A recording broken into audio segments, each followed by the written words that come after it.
Why are airplane toilets so loud?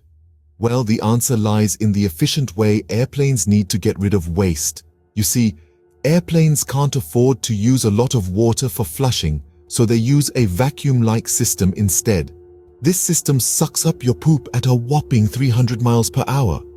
And it's this high-speed process that creates that loud sound you hear.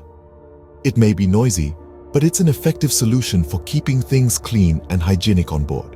So next time you're on a flight and hear that loud noise, you'll know exactly why airplane toilets are so loud.